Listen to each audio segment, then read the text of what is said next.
rekam ya, jadi karena sudah saya kasih rekaman, jadi kalian tinggal mendengarkan aja nanti kalau untuk mengulang atau untuk belajar. Jadi yang disebut dengan hormon itu adalah suatu protein atau peptida pembawa pesan kimiawi yang dihasilkan oleh suatu kelenjar hormon. Kemudian ditransport melalui aliran darah untuk menuju ke sel target dan menimbulkan efek pada sel target. Sistem endokrin ini nanti akan bekerja bersama dengan sistem saraf untuk mengatur fungsi homeostasis tubuh dan fungsi penting dari tubuh, misalnya fungsi reproduksi, kemudian diferensiasi dari organ seksual, pertumbuhan dan perkembangan, mekanisme homeostasis, metabolisme, serta nutrisi. Ada dua macam kelenjar, yaitu kelenjar eksokrin yang pertama. Contohnya adalah kelenjar keringat, kelenjar saliva, kemudian kelenjar eksokin dari pankreas. Eksokrin yang dihasilkan oleh sel asinus ini nanti akan disekresikan ke dalam ductus, kemudian langsung berefek di daerah yang berdekatan. Sedangkan yang disebut dengan kelenjar hormon itu adalah kelenjar yang menghasilkan hormon oleh sel asinus, kemudian disekresikan melalui pembuluh darah menuju ke sel target yang berjauhan dari asal pembentukannya dan menimbulkan efek di sel target. Contoh adalah kelenjar pankreas yang menghasilkan hormon insulin, glukagon, dan stomatostatin. Insulin ini nanti akan bekerja di otot, di hepar, dan di jaringan lemak. Sedangkan hormon glukagon ini nanti akan bekerja di hepar. Somatostatin bekerja di pankreas, jadi untuk meregulasi insulin dan glukagon. Misalnya nih, ada kita makan, setelah makan kan glukosanya naik. Nah, kalau glukosa naik, maka somatostatin akan merangsang insulin untuk menurunkan kembali glukosa di dalam darah masuk ke otot, ke hepar, atau di jaringan lemak. Kemudian kalau sudah turun glukosanya, maka somatostatin akan menghentikan kerja insulin.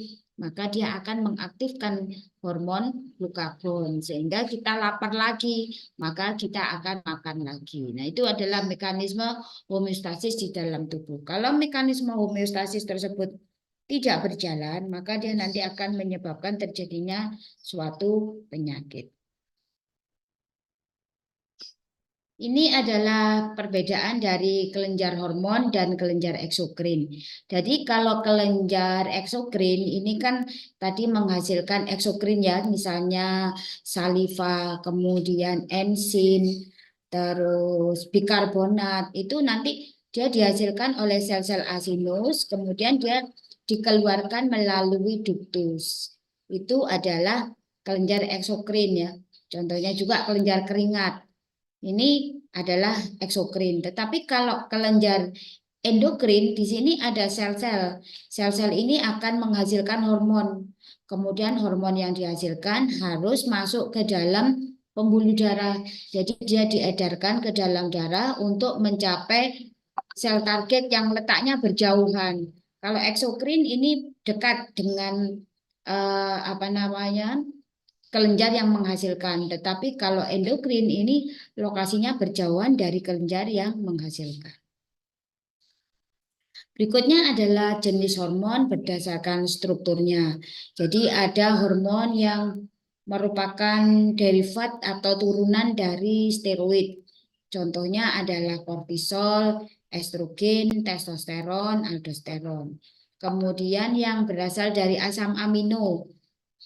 Contohnya adalah adrenalin, tiroksin yaitu T3 dan T4 serta hormon melatonin. Kemudian yang merupakan peptida atau protein, contohnya adalah glukagon, GLP-1, oksitosin, dan insulin. Kemudian juga ada yang berasal dari eikosanoid, misalnya prostaglandin, arachidonic acid, dan lipoksin. Kemudian macam hormon berdasarkan sistem signaling yang ditimbulkan. Jadi kalau misalnya hormon itu berikatan dengan reseptor, di sel target, dia akan menimbulkan efek.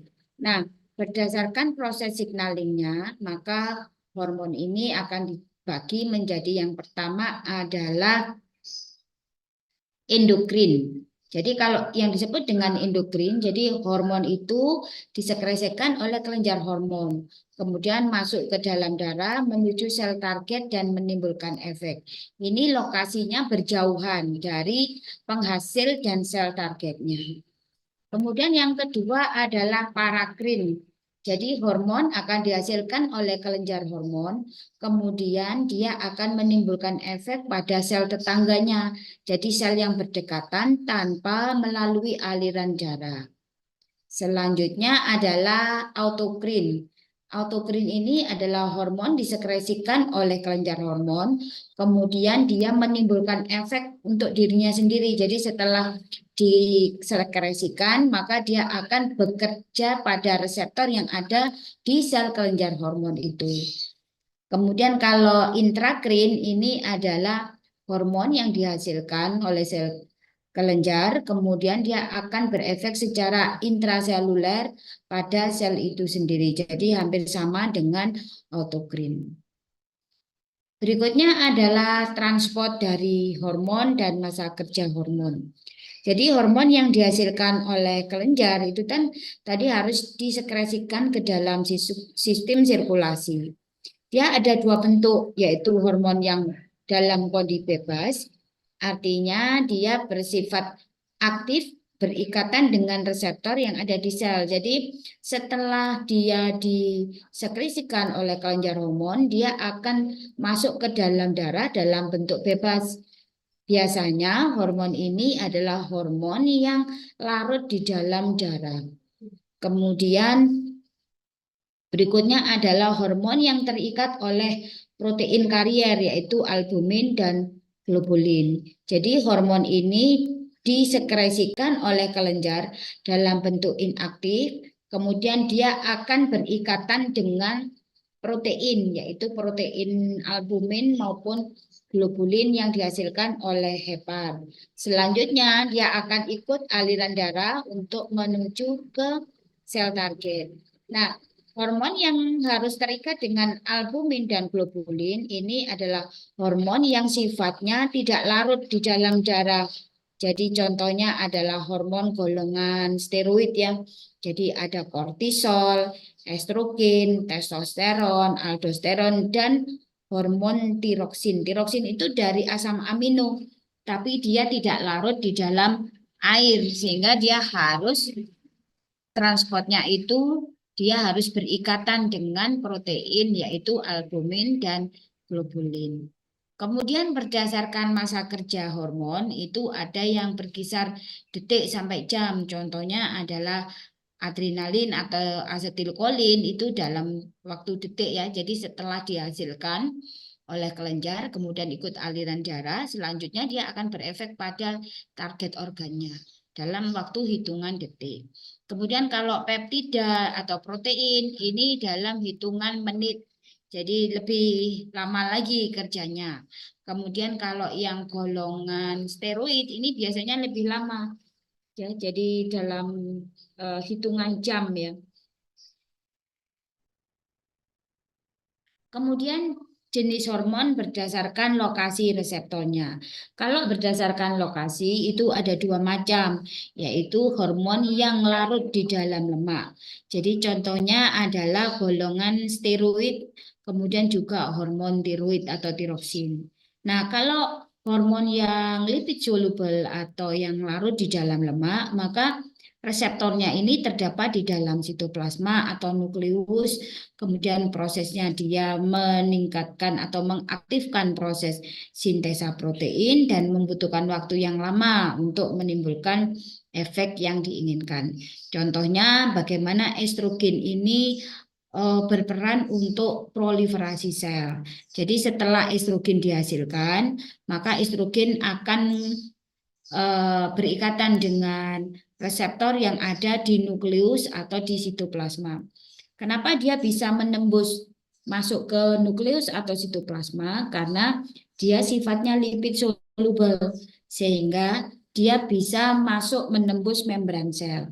Maka dia nanti akan berikatan dengan reseptor yang ada di dalam sel.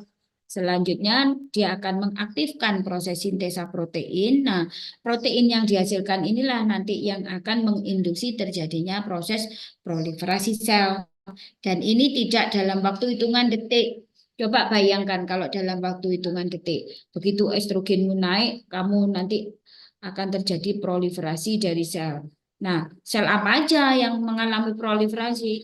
Sel yang sensitif terhadap estrogen itu contohnya adalah sel di daerah genitalia, kemudian di daerah mami. Jadi kalau misalnya dalam hitungan detik, mami ini sebesar berapa ya? Gitu. Jadi kalau yang hormon yang berkaitan dengan sintesa protein itu efeknya memang lebih lama. Kemudian yang kedua adalah hormon yang water soluble, artinya yang larut di dalam air. Contohnya adalah hormon golongan polipeptida, asam amino, atau protein. Nah, hormon yang larut di dalam air ini, reseptornya ada di membran sel, kemudian menyebabkan aktivasi dari enzim atau protein kinase, ya, signal transduksinya, serta membutuhkan waktu yang singkat untuk menimbulkan efek. Nah, kenapa kok dia tidak bisa masuk ke dalam sel? Karena kalau hormon yang sifatnya larut air, dia tidak bisa menembus lemak. Jadi lemak yang ada di membran sel, kan membran sel itu lapisannya adalah lemak dan protein. Sehingga karena dia tidak bisa menembus lemak, maka dia tidak bisa masuk ke dalam sel. Nah, supaya dia mampu menimbulkan efek, maka dia harus berikatan dengan reseptor yang ada di permukaan sel, kemudian menimbulkan signal transduksi, yaitu berupa sintesa, maksud saya aktivasi dari protein kinase. Kemudian dia baru akan menimbulkan efek dalam waktu yang cepat. Contohnya misalnya adrenalin. Jadi pada saat kita melihat ular, maka dalam kondisi stres tubuh kita merasa terancam, akan terjadilah aktivasi dari sistem saraf simpatis. Dia akan merangsang kelenjar adrenal untuk mengeluarkan adrenalin. Nah, adrenalin ini langsung berikatan dengan reseptor yang ada di organ jantung dan di organ pembuluh darah. Efeknya, setelah terjadi ikatan antara adrenalin dengan reseptor tadi, maka dia akan langsung berikatan dengan reseptor, menimbulkan aktivasi protein kinase, kemudian langsung menimbulkan efek denyut jantung meningkat, kemudian terjadi vasokonstriksi pembuluh darah, mungkin efek untuk perilakunya kita berlari, menjauhi dari bahaya. Nah, bayangkan kalau prosesnya itu lama, misalnya harus terjadi sintesa protein. Jadi kita akan berhadapan dengan ular itu dalam waktu yang lama tanpa bisa berbuat apa-apa. Sehingga kita baru dipatok ular, kemudian baru kita berusaha lari. Ya. Jadi tidak berfungsi mekanisme pertahanan tubuh. Sehingga kalau dalam kondisi darurat gitu ya, biasanya yang bekerja itu adalah hormon yang sifatnya tidak larut di dalam air karena dia membutuhkan efek yang cepat kemudian segera menghilang. Ini penjelasannya. Jadi kalau hormon golongan steroid itu kan tadi larut di dalam lemak, maka dia bisa menembus membran sel masuk ke dalam sitoplasma, kemudian dia akan berikatan dengan reseptor.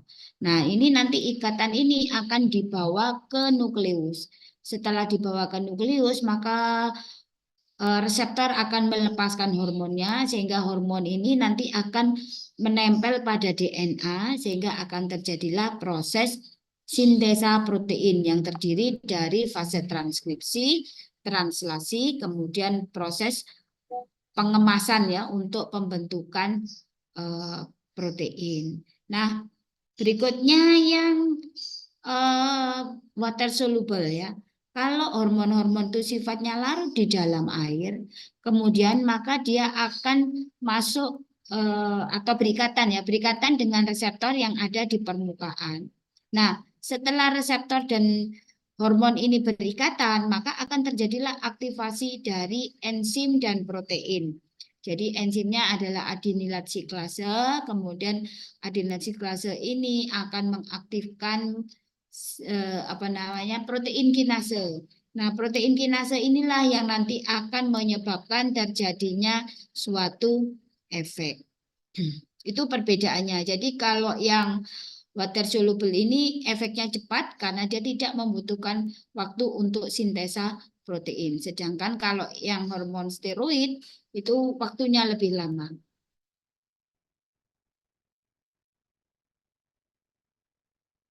Ini adalah struktur dari reseptor di transmembran. Jadi yang pertama ini ada yang disebut dengan J protein, kemudian yang terkait dengan enzim yaitu apa namanya? Eh, tirosin kinase punyanya reseptor insulin, kemudian juga ada reseptor dalam bentuk kanal. Nah, ada yang disebut dengan contoh dari reseptor transmembran yang pertama itu adalah kanal ion ya. Jadi kanal ion itu ada yang sifatnya voltage gate, ada yang disebut dengan ligand gate. Kalau voltage gate itu dia terbuka apabila ada perbedaan konsentrasi ion di luar dan di dalam sel. Jadi misalnya ini apa namanya? eh kanal ion natrium ya. Jadi natrium itu kadarnya lebih tinggi di ekstrasel dibandingkan di intrasel. Nah, pada saat ada perbedaan gradien konsentrasi di mana natrium yang tinggi di dalam sel, ini nanti akan membuka kanal natrium. Maka natrium di luar sel akan masuk ke dalam intrasel sampai terjadi proses equilibrium atau seimbang antara luar dan di dalam sel. Nah, setelah seimbang, maka kanal natrium tadi akan menutup. Nanti kalau misalnya natrium di dalam sel itu sudah berlebih, maka dia akan membuka kembali karena gradien konsentrasi, sehingga natrium akan dikeluarkan kembali menuju ke ekstraseluler. Itu yang disebut dengan voltage gate. Berikutnya adalah ligand gate. Kalau ligand gate, maka dia harus berikatan dengan ligan. Jadi ligannya apa aja? Bisa hormon, bisa obat, bisa struktur dari bahan kimia, atau struktur bahan kimia dari alam ya, misalnya dari herbal. Nah, apabila ada ligan, kemudian dia berikatan dengan reseptor yang ada di permukaan sel tadi, maka reseptor tadi akan aktif sehingga dia akan membuka kanal ion. Jadi dia tidak bisa langsung ya, atau bisa juga sih langsung. Jadi artinya tetap harus ada ligan yang mengaktifkan reseptor tersebut untuk terbuka. Itu yang disebut dengan ligan gate. Nanti ada yang disebut dengan leakage ya. Leakage ya, kalau kanal ion yang sifatnya leakage atau terjadi kebocoran, maka dia akan terbuka terus sehingga nanti akan ada natrium dan kalium itu yang keluar masuk gitu ya untuk menstabilkan membran. Kemudian juga ada yang disebut dengan kanal ion yang sifatnya mekanik sehingga dia hanya bisa terbuka kalau ada rangsangan mekanik, misalnya ada rangsangan sentuhan atau ada perubahan suhu yang menyebabkan terbukanya kanal ion. Berikutnya yang bentuknya reseptor yang terkait dengan protein. Contohnya di sini adalah reseptor insulin. Jadi reseptor insulin ini terdiri dari dua gitu ya, dua rantai. Kemudian pada saat aktif karena dia berikatan dengan insulin, maka kedua rantai ini akan mengalami dimerisasi. Setelah terjadi dimerisasi, maka dia akan mengaktifkan enzim-enzim dan protein yang ada di dalam sel, sehingga nanti dia akan menimbulkan efek. Apakah dia menimbulkan efek inhibisi dari proses gluconeogenesis, atau dia menginduksi terjadinya apoptosis, atau sel siklus selnya berhenti, atau dia akan menghambat proses apoptosis, kemudian lipolisis, sintesa protein, proliferasi sel, dan sebagainya. Ini adalah contoh dari kerja reseptor yang berasal dari enzim ya. Jadi setelah ada ligan maka enzimnya akan aktif. Begitu aktif dia akan mengaktifkan enzim-enzim dan protein yang ada di dalam sel untuk menimbulkan efek. Berikutnya adalah struktur dari reseptor intraseluler. Jadi komposisi dari struktur reseptor intraseluler ini terdiri dari 3 bagian, yaitu steroid binding, DNA binding, dan transcription regulation ya. Jadi kalau ada ikatan hormon steroid pada steroid bindingnya, maka dia akan mengaktifasi DNA domainnya. Kemudian akan terjadi transkripsi dan translasi untuk selanjutnya terjadi sintesa protein. Nah, protein yang dihasilkan inilah nanti yang akan menimbulkan efek. Ini adalah contoh reseptor estrogen yang merupakan contoh dari reseptor intraseluler. Jadi reseptor estrogen ini kalau secara normal karena dia berikatan dengan hormon steroid, maka letaknya ada di intrasel.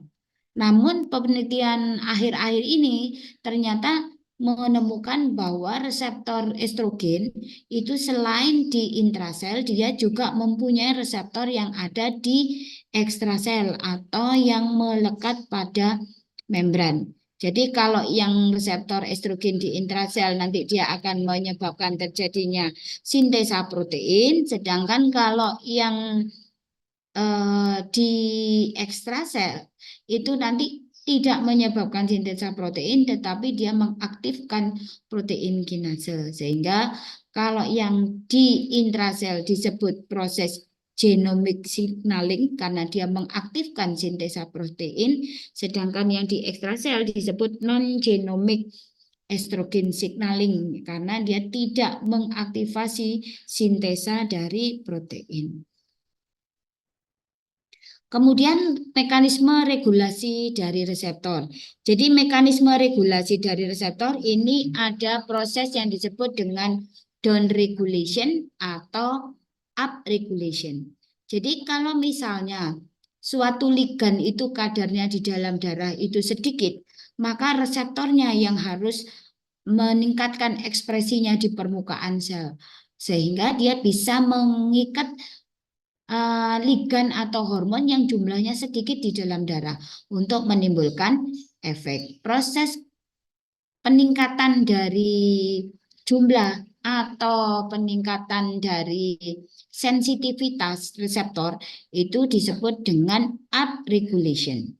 Ya, jadi kalau ligannya sedikit maka akan terjadi upregulation. Sebaliknya, kalau ligan itu jumlahnya banyak di dalam darah, maka supaya tidak menimbulkan efek yang berlebihan, maka reseptor akan mengalami proses yang disebut dengan down regulation. Jadi dia akan masuk kembali ke dalam sel, tidak mengekspresikan diri. Akibatnya hormon-hormon yang terutama tidak larut di dalam darah itu nanti dia tidak akan banyak berikatan dengan reseptor. Karena dia tidak bisa berikatan dengan reseptor, maka dia mempunyai efek yang lebih rendah. Jadi ini mekanisme homeostasis ya. Jadi kalau di dalam darah itu kadar hormonnya sedikit, maka reseptornya yang akan meningkat atau upregulation. Sebaliknya kalau hormon di dalam darah itu sudah berlebihan, maka justru reseptornya akan sembunyi yang disebut dengan down regulation. Berikutnya sekresi kelenjar endokrin. Jadi sekresi kelenjar endokrin ini diatur atau dipengaruhi oleh pertama rangsangan sistem saraf. Contohnya dalam kondisi stres, maka akan terjadi peningkatan aktivitas saraf simpatis. Dia akan merangsang kelenjar adrenal sehingga kelenjar adrenal akan mensekresikan hormon adrenalin. Kemudian bisa juga disebabkan karena rangsangan hormon lain. Contohnya hormon LH atau luteinizing hormone ini nanti akan merangsang kelenjar testis, yaitu selnya namanya sel Leydig, sehingga sel Leydig ini nanti akan menghasilkan hormon testosteron.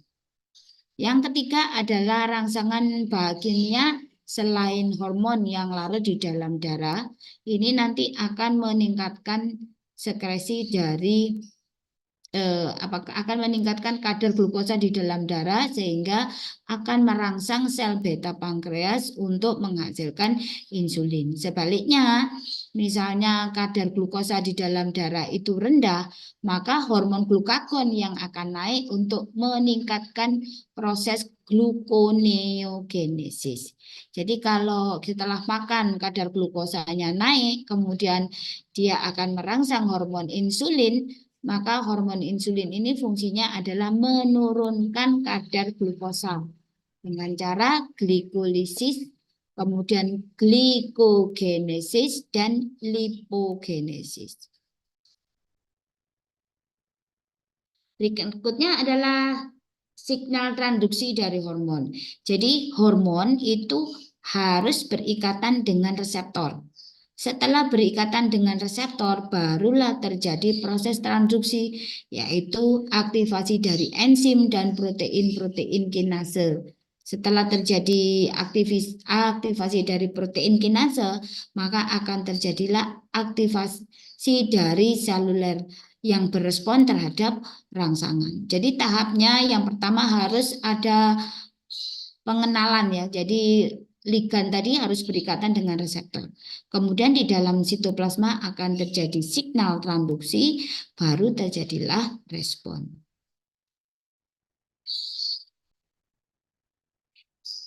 Berikutnya adalah ikatan hormon dengan reseptor. Yang disebut dengan ligan itu adalah protein, hormon, neurotransmitter, obat, senyawa kimia yang bisa berikatan dengan sisi aktif dari reseptor untuk menimbulkan efek. Nah, reseptor ini adalah protein atau peptida yang mengikat ligan dan menimbulkan konformasi untuk dapat menimbulkan efek. Jadi enzim itu sifatnya adalah spesifik ya. Jadi dia hanya berikatan dengan substrat tertentu ya. Jadi dia tidak berikatan dengan semuanya. Nah, prinsip ini disebut dengan lock and key. Jadi kalau anak kunci itu cocok dengan gemboknya, maka gembok akan membuka.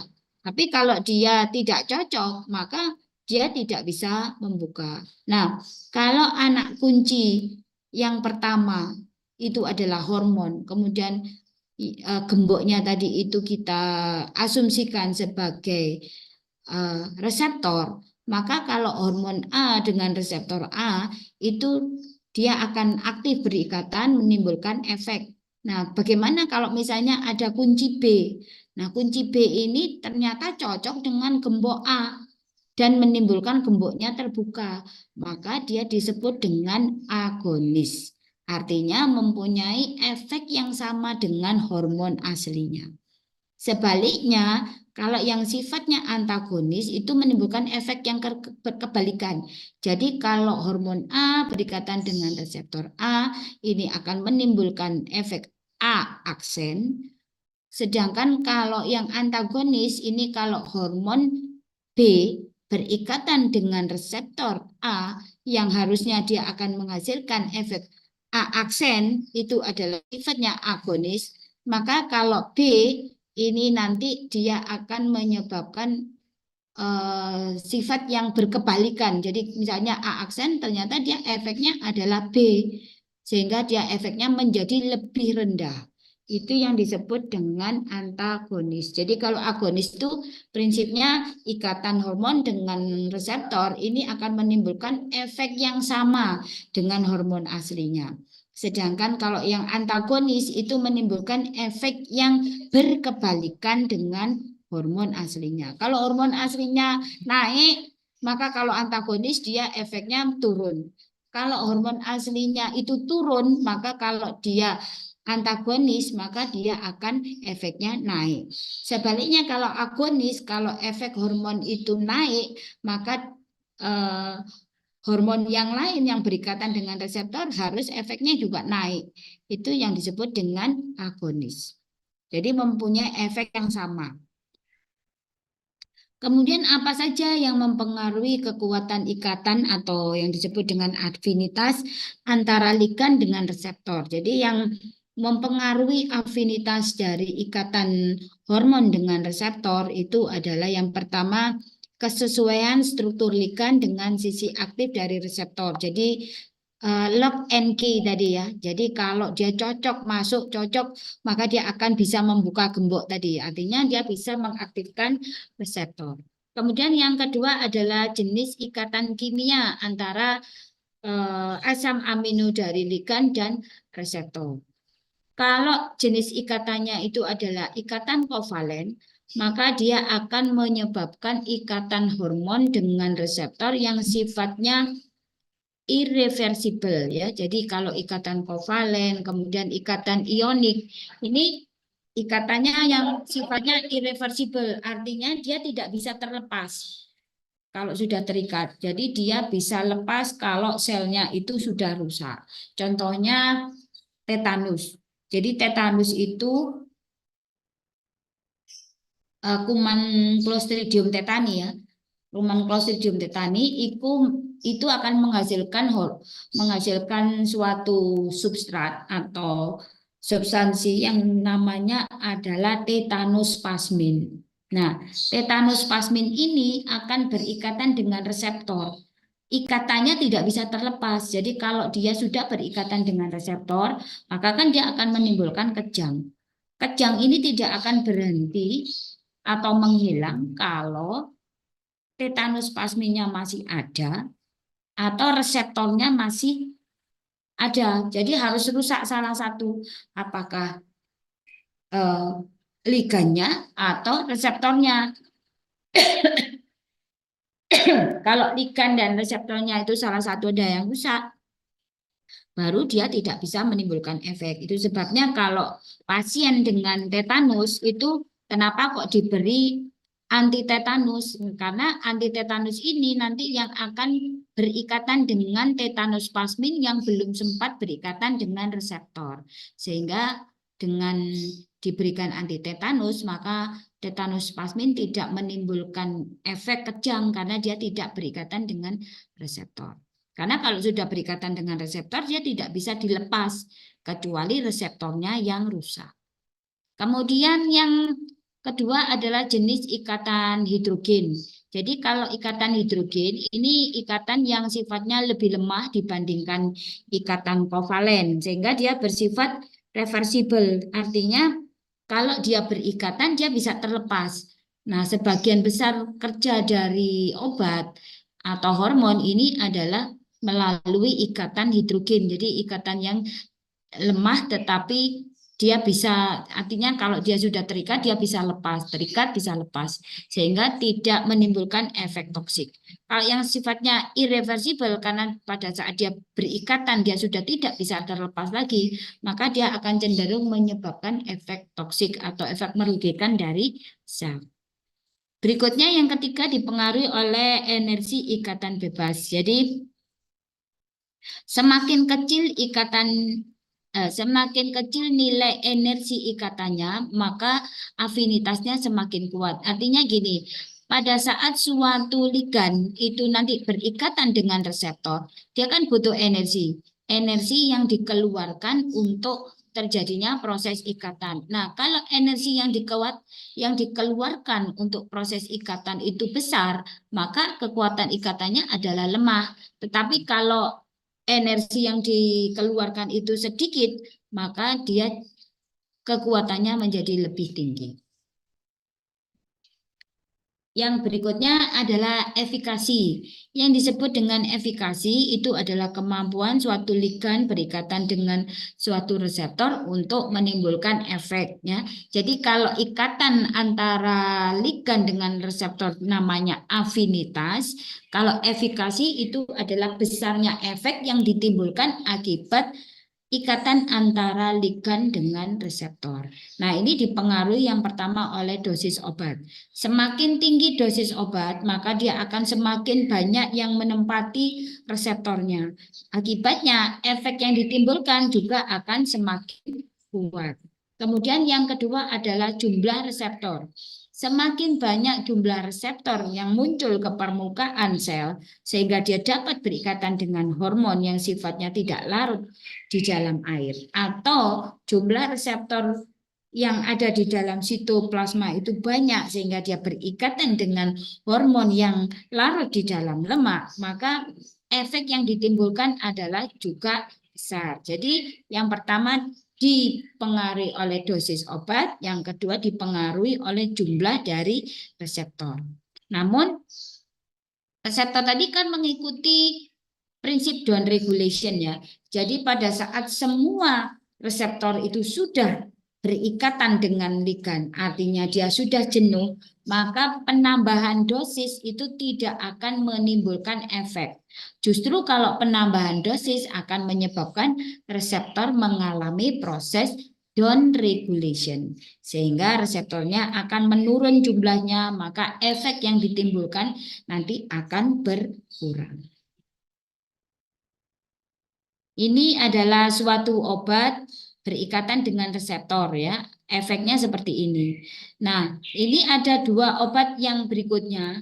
Jadi dia akan berikatan dengan reseptor. Misalnya ini obat A berikatan dengan reseptor A akan menghasilkan efek 100%.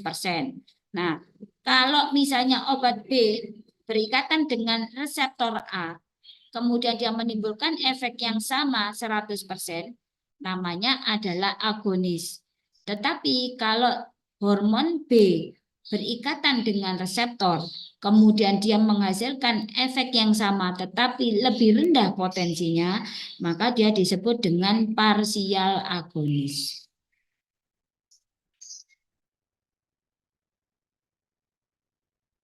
Ini adalah obat A dan obat B ya. Jadi kalau obat A ini berada di sebelah kiri, sedangkan obat B berada di sebelah kanan dengan gambar yang sama, grafik yang sama, maka dia disebut sebagai agonis. Agonisnya, tetapi obat B lebih lemah dibandingkan obat A. Jadi dia membutuhkan dosis yang lebih tinggi untuk dapat menimbulkan efek yang sama dengan obat A. Jadi kalau sisi sebelah kiri itu berarti potensinya lebih tinggi dibandingkan sisi sebelah kanan. Karena untuk menimbulkan efek yang sama dibutuhkan dosis yang lebih besar. Ini juga sama ya. Jadi agonis A, agonis B, agonis C. Jadi kalau obatnya itu ada dua obat yang sifatnya agonis, maka dia akan menimbulkan efek 100%. Tetapi kalau ada obat dengan agonis kemudian ditambahkan dengan antagonis, maka efeknya akan menurun sehingga dia butuh dosis lebih besar untuk menimbulkan efek. Kemudian kalau ada gabungan lagi, obatnya satu agonis, kemudian yang antagonis misalnya diberikan 3 efek, maka dia akan menimbulkan efek 100%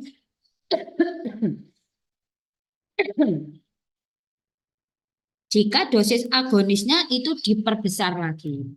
Ini gambarnya seperti ini, ini apa grafiknya ya. Nah, kalau yang ini adalah agonis. Jadi kalau diberikan dia mempunyai efek 100%. Nah, sebaliknya ini adalah ditambah dengan obat ya. Jadi obat agonis tadi kemudian ditambahkan dengan obat antagonis, tetapi yang non kompetitif. Artinya apa? Yang non kompetitif itu berarti dia tidak bekerja pada reseptor yang sama. Maka dia akan menimbulkan efek yang rendah karena sifatnya adalah antagonis. Jadi kalau misalnya agonis ditambah antagonis digabung, maka pasti efeknya turun dibandingkan kalau dia diberikan obat yang sifatnya agonis saja. Nah, apakah turunnya itu dia menimbulkan dosis yang lebih besar untuk dapat menimbulkan efek, atau dia berikatan pada reseptor yang berbeda, tergantung gambarnya. Kalau gambar sebelah kiri, maka agonis dan antagonisnya ini berada pada reseptor yang sama, sehingga dia hanya menimbulkan efek yang lebih rendah.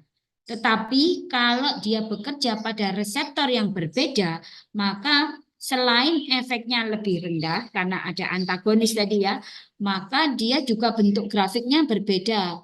Kalau grafiknya ini seperti ini, kemudian dia grafiknya yang ditambah dengan obat yang sifatnya antagonis non kompetitif, maka dia grafiknya akan berubah. Ini juga kalau parsial agonis itu kan parsial ya. Jadi agonis yang sifatnya parsial. Jadi agonis yang tidak menimbulkan efek 100%. Namun kalau agonis parsial itu banyak, jadi kombinasi obat A, B, C yang semuanya mempunyai sifat parsial agonis, maka kalau digabung itu akan menimbulkan efek agonis yang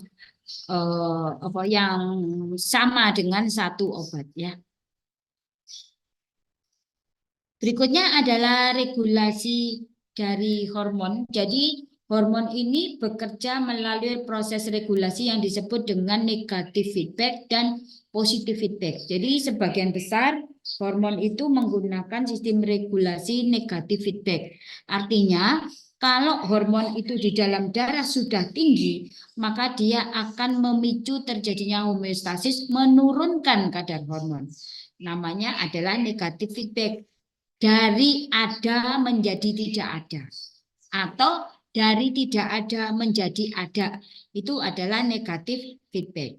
Sebaliknya, kalau yang positif feedback itu adalah kadar hormon itu tinggi, maka supaya menimbulkan efek yang lebih banyak, maka dia harus ditingkatkan lebih tinggi lagi. Itu yang disebut dengan positif feedback ya. Jadi kalau yang negatif feedback tadi itu kelenjar hormon satu menghasilkan hormon untuk merangsang kelenjar berikutnya menghasilkan hormon lebih banyak. Nah, kalau negatif feedback begitu hormon itu sudah banyak dihasilkan di dalam darah, maka kelenjar pertama dan kedua harus di stop untuk menghasilkan hormon. Ini yang disebut dengan feedback negatif.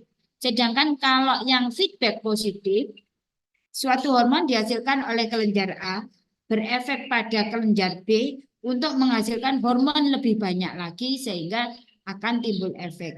Jadi semakin banyak dikeluarkan untuk menimbulkan efek itu namanya adalah positif feedback. Nah, kalau yang positif feedback itu contohnya adalah hormon oksitosin untuk proses laktasi, untuk proses menyusui, kemudian proses laktasi dan menyusui sama ya.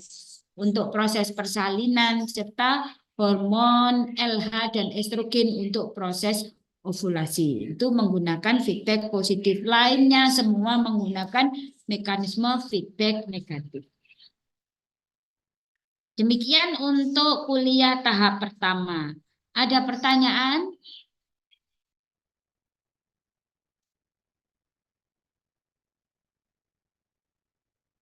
Tidak ada? Istirahat 5 menit.